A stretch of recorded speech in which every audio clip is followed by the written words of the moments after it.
Finally, I'm free of that burden starting today. My parents are moving in with me. As soon as my parents passed away, my husband, Mike, after demolishing our family home, turned to me and said, "They're moving in with us." I stood there, stunned. "What are you talking about? Have you lost your mind?" "Hurry up and bring the inheritance to our place," he added. I couldn't help but laugh. So that's what this was all about. What? Why are you laughing? Do you even know what you're talking about? Mike and my in-laws looked at me, confused. That's when I told them the truth. My name is Misery Nathaniel. I was born the eldest daughter to ordinary office worker parents. I have one brother, a very normal family. I married Mike when I was 29, and we had 2 kids. Juggling work and parenting, I suddenly found myself at 55. My son Sean and daughter Amelia had grown up to be fine adults, each living on their own and struggling with their new careers. Now was the time to relax with my husband. It was an ordinary life, but I was happy. I thought I would continue to age like this, but my mundane life changed one winter day. My father was in a car accident and suddenly passed away. He was only 72 at the time. Our whole family was engulfed in grief, especially my mother, who was so depressed she couldn't even eat. "Mom, I know it's hard, but you have to eat," I told her this time and time again. "I know, but I just don't have the appetite. It feels like there's something stuck in my chest." My brother and I thought she was just emotionally distressed and watched her for a while. However, she started losing weight quickly. After just 2 weeks, I got really worried and took her to the hospital. The doctor's diagnosis hit me hard. Cancer. It was advanced, and surgery wasn't an option. She had about a year left, and I hadn't even had the chance to really take care of my parents yet. Just when I thought I had lost my father, now my mother, too, was facing this.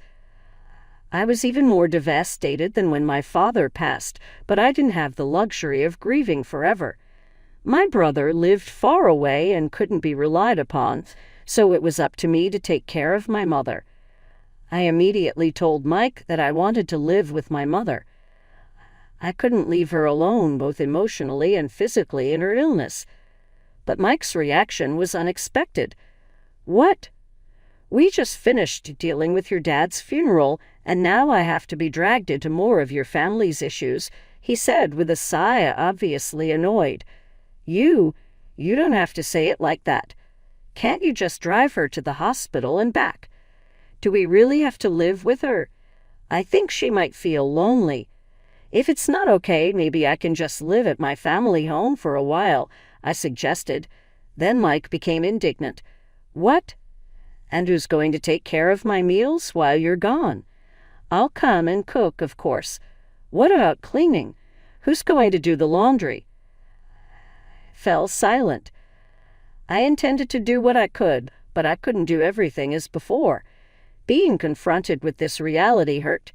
If someone said I was being selfish for wanting to care for and nurse my mother, I wouldn't be able to argue back. I'm sure my mother, being considerate, would say everything is fine as it is, but I really wanted to do something for my parents. "Fine, but I'm not helping with anything," you hear Mike grudgingly said to my silence. His attitude was arrogant, but he had ultimately agreed. "I'm sorry and thank you." Although I thought he was being awful, he had agreed to my wish. I suppressed my desire to argue back and thanked him. Despite the trouble, Mike and I started living with my mother at my family home. We had originally been living in a house provided by Mike's employer. Mike was an only child since Mike's father really wanted us to live together. We didn't plan on buying our own home and were going to eventually move in with Mike's parents. Living in the company housing was more convenient for work, and the rent was only about $600 a month, so it wasn't a big burden. But now that we've moved to my family home, we don't have to pay that anymore, and we have more space. I think living together wasn't all disadvantages for Mike. True to his word, Mike didn't help out with anything, but I'm glad I could live with my mother. She seemed energetic, but she often felt weak and spent a lot of time lying down during the day. I prepared her meals, fed her, and managed her medication. It would have been impossible for her to do all that alone. I'm sorry, Misery. Thank you. It's a big help that you're here with me. I should thank Mike too, my mother said, expressing her gratitude to us many times. She was unaware of the harsh words Mike had said about living together, so she was grateful to him too. One evening, after my mother had gone to bed and Mike returned home while serving dinner, I brought up the subject of my mother's treatment. Mike glared at me and said, "I don't know what you want me to say." I told you I'm not helping with anything, refusing even to listen. I needed someone to vent to, someone to consult. All I wanted was for Mike to listen. Even after 1 month, 2 months, Mike's attitude didn't change. He constantly complained about living together, acting as if he was doing a great favor. And his behavior became increasingly obnoxious day by day. But I couldn't say anything against it. Between worrying about my mother and being considerate of Mike, I was becoming more stressed. Around the time of the 1-year prognosis, my mother's condition worsened rapidly, and she was hospitalized. 3 days later, she passed away. Although I had prepared myself mentally, I was devastated. My brother's family and my children came right away and helped a lot. But in times like this, you really want your spouse by your side. However, Mike was laughing and chatting with his parents in a corner, not helping with the funeral preparations at all. My brother had taken a lead role in preparation, and somehow we got everything ready for the funeral. But Mike, who should have been sitting in the family section, was all the way at the back of the relatives section. "Mike, I want you to sit in the family section," I said. "No, I'm fine here. I'm not a blood relative after all," he replied. "But you're my husband," I protested. Then his mother chimed in. "He's your husband, but he's not your mother's son. Mike is our son, so he's an outsider." "An outsider," she repeated. "Misery should sit in the family section." Hearing this from my in-laws, I was left speechless. From where I come from, it's common for sons-in-law to sit in the family section at funerals, though this might vary by area. Sure enough, with Mike not found in the family section, distant relatives started whispering, wondering if we had divorced. It's one thing for people to gossip, but all of this could have been avoided if Mike had just sat there. Feeling a bit upset that Mike wasn't by my side, we still managed to see my mother off peacefully after the funeral. My brother's family, my children, Mike and his parents returned to my family home. "Thank you for coming, especially at such a busy time," I said to my in-laws, offering them some tea. They laughed and replied, "Really, it's something. First your father, now your mother. These funeral expenses are a burden for us too, but at least that's the end of it." I was stunned by their words. What did they mean by that? I couldn't believe they would say such a thing. I forced a smile and excused myself. Then I overheard Mike talking with his parents. "It must have been tough for you, Mike, living with outsiders, yeah. Dealing with Misery's whims was a pain. A husband shouldn't just follow his wife's demands. If you don't like something, you have every right to refuse." I clenched my fists. Their voices, laughing and chatting, were unbearable, but this wasn't new. Mike's parents had always been insensitive and rude. When Mike and I got married, his mother said, "Couldn't you find someone more attractive?" "I can't expect much for grandchildren," his father joked. "They say beauty gets boring after 3 days. With Misery, you won't get bored," and Mike just laughed. It's funny, such a disrespectful family. I felt something snap inside me. Reflecting back, neither Mike nor his parents had said a single comforting word to me either at my father's funeral or after my mother's passing. Instead, they ridiculed me. I had felt sorry for imposing on Mike, but now I questioned his behavior as a person. I had been too concerned about Mike while just wanting to do right by my mother. I realized I shouldn't have felt so guilty towards Mike, especially since he wasn't supportive. While I simmered in anger, Mike and his parents continued to laugh and chat in another room. If my brother's family and my kids had heard them, they would have been upset, but fortunately they were in the kitchen. I was relieved to be the only one who heard Mike and his parents' conversation. Then I heard more from my mother-in-law. Misery. Yes, I replied, startled. Can I have this? My mother-in-law asked, holding my mother's purse. Confused, I stammered.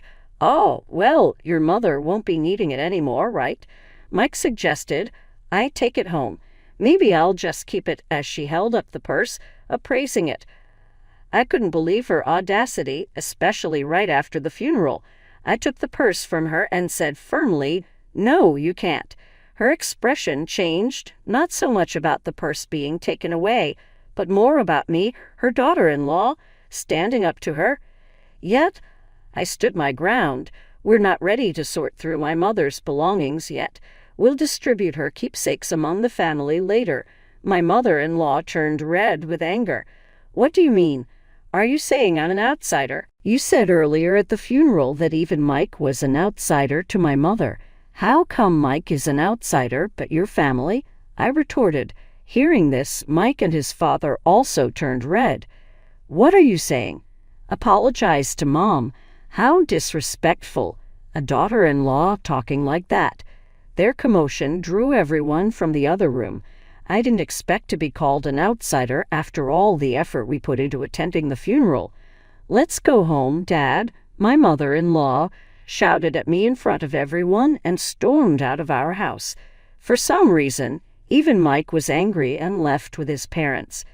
What happened? Did you really call your mother-in-law an outsider? Everyone asked me, having heard only her side. Taken out of context, it might have seemed like I was the one being harsh, but I explained the situation to everyone. Not a single person blamed me. Grandpa and Grandma should be more considerate of other people's feelings. That's just how Dad and Grandma and Grandpa have always been. My children sided with me, but I still couldn't forgive those three. Mike hadn't come home for a while since that day.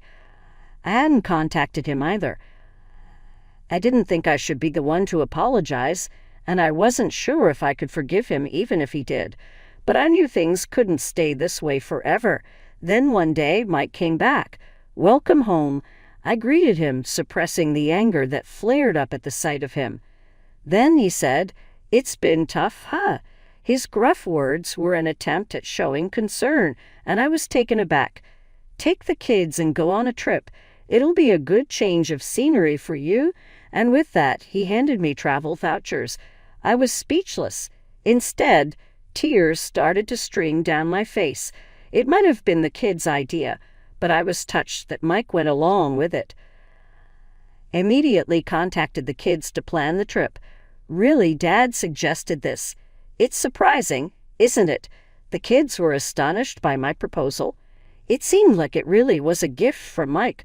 I wonder if Dad feels bad about what happened, I said, laughing. I gratefully accepted the travel vouchers from Mike. I'll be off then. Yeah, take your time. Stay with the kids at their places too, why not? Really, I can't be away that long. Don't worry about me. I'll relax at my parents'. Just enjoy yourself. With that, Mike sent me off. Amelia was happy to have me visit, so before the spa trip, I stopped by her place and then Scene's. I hadn't been able to visit them while caring for my mother, so I helped out by cooking and freezing meals for them. Mom, you should relax, but thanks, this really helps, they both said, delighted to have my cooking at home. This opportunity was all thanks to Mike's suggestion, and then came the eagerly awaited spa trip. I spent a relaxing time at the hot springs with my children. The weariness from caregiving and the sorrow of losing my parents seemed to have healed quite a bit. I was away for almost a week, but both my kids returned to their homes with bright smiles. That was fun. We should thank Dad for once. True, just this once. But wonder if he's up to something? Amelia joked. Don't say that. Dad thought about us in his own way. I laughed. When I returned home, planning to share the memories with Mike and start our life anew as a couple. However, when I arrived home, I was speechless. What? The house? I looked around in disbelief. Despite recognizing the location, the family home that should have been there was gone. Then, out of nowhere, Mike appeared, followed by his parents. They were grinning at me, standing there dumbfounded. "Mike, what's going on?" I asked with the same sickening smile. Mike said, "Finally, I'm rid of that baggage. Starting today, my parents are moving in with me at my house." "What are you talking about?" I replied, trying to stay calm. Then he opened his mouth. "Have you lost your mind? Your family home has been demolished. Bring the inheritance to our place quickly. Whatever you inherited, it's Mike's now." I realized the disappearance of the house was Mike's doing, and it was all for the inheritance. Such betrayal. After thinking about the future on my way home, I was filled with indescribable sadness and anger. But demolishing the house won't make things go Mike's way. I won't let it. I burst into laughter at the sight of their smirking faces. "Why are you laughing? What a weird woman. Has she gone crazy?" My mother-in-law looked at me as if I were something eerie. Facing the three of them, I spoke up. "Don't you guys know what are you talking about?" I said to him. "First off, I haven't inherited a single penny, so there's no inheritance." After saying that, I burst into laughter again. Perhaps they mistakenly thought they'd become rich from the inheritance. Their wild imaginations and actions had me in uncontrollable laughter. "What do you mean? Explain yourself," Mike demanded, but I kept my mouth shut. I felt no need to enlighten them. Before that, I'm not going to live with strangers. If you want to live together, go ahead alone. Ignoring Mike's question and rejecting his initial suggestion made my mother-in-law furious. "You helped with your parents' housework, but you can't do ours. You're aware of the circumstances, right?" I agreed to live together, didn't I? I told you I didn't want to live together. Have you forgotten that? I refuted them one after another. Also, demolishing the family home like that. There are things you just shouldn't do. I yelled at them, and then left the scene behind me. Mike's voice called out, "Where are you going?" But I didn't look back. Right now, I needed to find a place to sleep for the night, and I really didn't want to see Mike's face. I immediately consulted a lawyer. Demolishing a house couldn't be that easy. The house is still in my mother's name. As I wondered which company had done it, an unbelievable truth came to light. Mike and his father had demolished it themselves. His father, who worked in demolition, enlisted the help of acquaintances and even rented heavy machinery. The planning was meticulous. Moreover, they even gave me travel vouchers to get rid of me. Tears welled up in my eyes at the realization of being deceived, and the frustration was unbearable. Is there any way to punish all three of them? As I tearfully explained my situation, the lawyer smiled kindly at me. "Mike unlawfully demolished the house in your mother's name. He can be charged with property destruction and held liable for damages. Let's start by demanding a formal apology from Mike and his parents." I nodded in agreement. The lawyer quickly proceeded with the necessary actions. A few days later, Mike called me, furious about the legal notice he received. What's with this certified letter?" "Oh, you got it. You destroyed my precious house. Of course, you'd have to compensate." "Compensate? We said we were moving to my parents' place. I demolished a house that nobody was going to live in. You should be thanking me, not asking for compensation. Now bring the inheritance and come back home," he said arrogantly. "Thank me for demolishing my house? Don't make me laugh. And what inheritance? It's not even been settled yet." I shouted back over the phone. Mike was silent, seemingly taken aback by my anger, which I rarely displayed. The reason I laughed when the house was demolished was exactly this. I had a whole year with my mother. It was obvious that we would discuss matters of inheritance. So I told my brother, "I don't want anything. Give it all to you." As a result, he inherited all the cash and stocks. He insisted that I should have the house, as he lived far away and couldn't manage it. If I wasn't going to live there, it could even be rented out. That was the plan for me to inherit the house anyway. Either you and your father restore the house to its original state or pay the amount specified in the letter. That amount of money, I was considering settling this amicably. Well, fine. If you can't pay, I'll file a police report and sue you, I declared. I'm sorry. I didn't think you'd get so angry. Of course I'm angry. What do you expect? He began to make excuses. He seemed to think that if my family home was gone, he wouldn't have to live with his parents, especially since Mike's father had always desired to live together. Mike's father seemed to have a fondness for Sean and apparently wanted to live with him. Mike had refused to live together before, citing difficult commutes, but his parents thought I was the one against it. So he convinced them by demolishing my house and making it seem like I'd move in with them with the inheritance. But I couldn't forgive him after hearing such a thing. Please give me a break. I didn't mean any harm. Dad's sorry too. If he's truly sorry, then agree to the settlement, I said, and hung up the phone. Mike kept calling in, sending messages apologizing. If you're sorry, just transfer the money. I pushed him away. I knew my childhood home couldn't be restored, but this was the only way I could process my unbearable feelings. Afterward, I stayed at Amelia's place. This situation was known to my brother's family and my children. Although my brother must have been angry about our house being demolished without his consent, he said, I won't interfere, but I'll help in any way I can. Do what you think is best. Misery. Everyone condemned Mike's actions and supported me. A month passed without any compensation or alimony payment from Mike. During that time, there was no contact from him. I couldn't stay with Amelia forever. I wanted to get the money as soon as possible to at least establish a living foundation. Contrary to my wishes, something unbelievable happened. It was revealed by Amelia. This apron looks a lot like Grandma's, she said, showing me her smartphone screen. I was surprised when I saw it. It was a listing on a flea market app. The apron Amelia mentioned, similar to my mother's, was a unique one I had made for her. What? This is Grandma's apron. I made it, so I'm sure. Amelia quickly checked other listings. The seller seemed to have recently joined the app with no transactions or reviews yet. There were nearly 30 items listed, and to my horror, all of them belonged to my mother. I immediately realized it was Mike. He was the only one who could have taken my mother's belongings after demolishing the house. I called Mike right away. What's this about the app, Mike? He responded, sounding annoyed. Furious, I thought Mike was pretending not to know. Don't play dumb. You're selling Mom's things without permission, aren't you? Cancel those listings right now.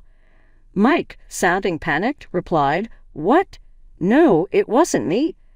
Who else would do such a thing? I'm coming over right now to get everything back, I said and hung up, then immediately headed to Mike's parents' house with Amelia. Where are Mom's things? I demanded as soon as we arrived and called out for Mike. Confronting Mike at the door, he stuttered. I don't know anything about it. Tell the truth, Dad. Amelia joined me in pressuring Mike. He seemed flustered.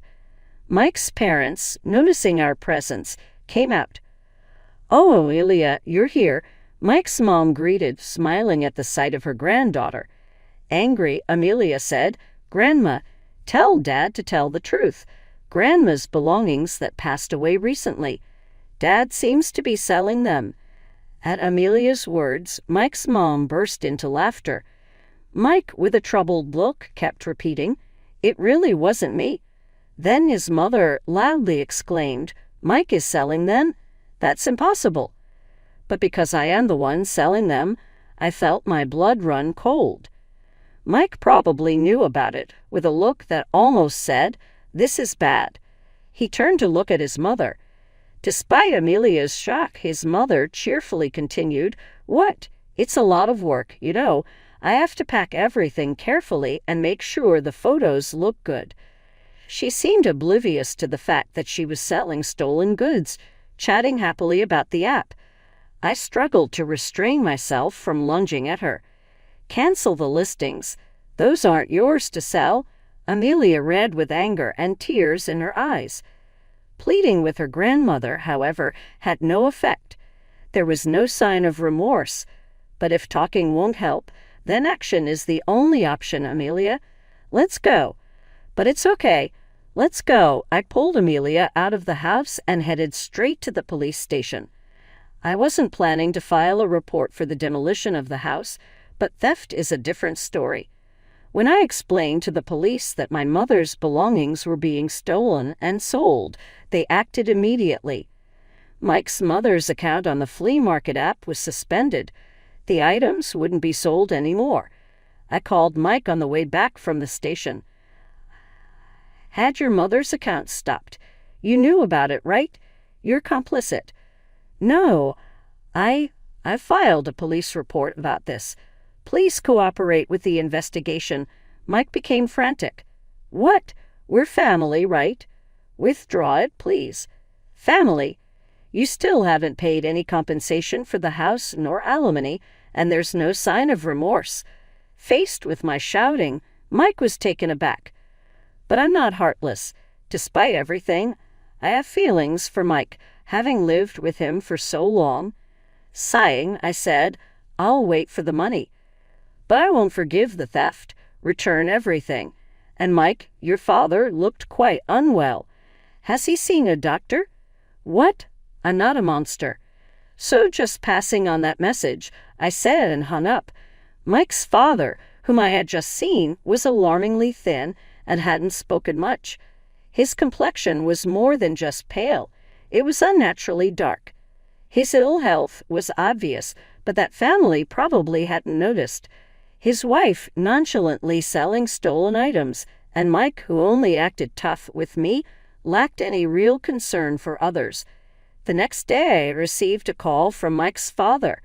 Expecting it to be a thank you call, I was met with the complete opposite. "What do you mean by treating me like a sick person?" "Planning to dump me in a hospital to get rid of the hassle." "I need to protect Mike and my wife from you. I'm not going to any hospital." He scolded. It was shocking to be reprimanded when I was just concerned. "Sorry for overstepping. I was just worried," I replied. "I'm not frail or short-lived like your parents. Don't make a fool of me." I was infuriated by his words. But a few days later, he apparently felt unwell enough to visit the hospital. The diagnosis was terminal cancer. Mike called me in a panic. "Dad got terminal cancer. What am I going to do?" But I just snorted. "I don't know. What did you say when I suggested going to the hospital?" "I'm not frail or short-lived like your parents, so deal with it yourself." "How can you be so heartless?" "Misery. I never thought you'd be such a person who's heartless. Did you ever say a single warm word when my mother was sick?" "Reflect on your own actions," I said and hung up. As expected, Mike's father passed away soon after. As a human being, I didn't want to harbor negative feelings towards the deceased. But recalling everything that had been done and said, I couldn't shed a tear. After his funeral, his will was found. Despite all his talk of not being short-lived, he had made thorough preparations. The house goes to the grandson, Sean. The rest of the estate is to be divided between my wife and eldest son. I was surprised to see Sean's name. Mike's father had always favored him, wanting to live with him. He must have wanted Sean to have the house even after his death. It was a nuisance for Sean. "Renounce the inheritance. You don't need that house, do you?" I told Sean, but he was happy to receive it. Underwriting the house was more of a burden than a benefit due to inheritance tax. But if he was pleased, I had no right to say anything. Following the will, Sean inherited the house. His grandmother was happy and paid the inheritance tax. "He's our successor after all," she said. Well, that's not wrong. While I felt a bit sad as if Sean had been taken from me, something unbelievable happened next. "Come over to our house." Mike's call prompted me to head straight to his parents' house. Then I saw Mike's mother and Mike himself standing in front of their house, stunned just like I once had been. The site was filled with heavy machinery, trucks labeled with demolition company names, and workers. Their house was being torn down right before our eyes. "What's going on? It's my house. I can do what I want with it," Sean said, appearing from somewhere, looking satisfied as he watched the demolition. "Sean, what are you doing? Stop this right now." "Stopping it now won't make it livable anyway, What have you done?" Mike's mother and Mike were begging Sean, but Sean just laughed. "Did you forget what Grandpa and Dad did to Mom, Sean? Grandma, you were awful to Mom too, right? Did you apologize?" Sean's smile turned into a sharp glare at Mike's mother and Mike. They fell to their knees. The heavy machinery continued to noisily dismantle their house. I finally felt relief seeing this scene. Later, Mike finally paid the damages and compensation from the inherited assets. The stolen items that Mike's mother took from my mother were retrieved by Sean and safely returned to me. "You always have me and Amelia," Sean said, and I finally shed tears of relief. Mike's mother and Mike, having lost their house and left with no money, were now living in a company house again. Mike and I had moved out of the company house, but now Mike and his mother had to return, becoming the subject of rumors. I told Mike's colleague's wife the whole truth. We were on good terms, so I felt comfortable sharing. Mike and his mom will probably struggle in company housing, but it's their own fault. Plus, after Mike retires, they'll have to save for a new place. Sometimes I think about asking my friend how Mike and his mom are doing now, just to have something to chat about. After that conversation, I continued staying at Amelia's house. But then Sean got engaged to be married. He was planning to build a house. The land of the former family home sold for a decent amount, and I was glad to see that even that house served a purpose. "Mom, come live with us?" Sean offered. His fiancé welcomed me warmly. Since I couldn't keep relying on Amelia, who lived alone indefinitely, I decided to take up Sean's offer. I am thinking of living happily with my new family, determined not to become a mother-in-law like my own mother-in-law.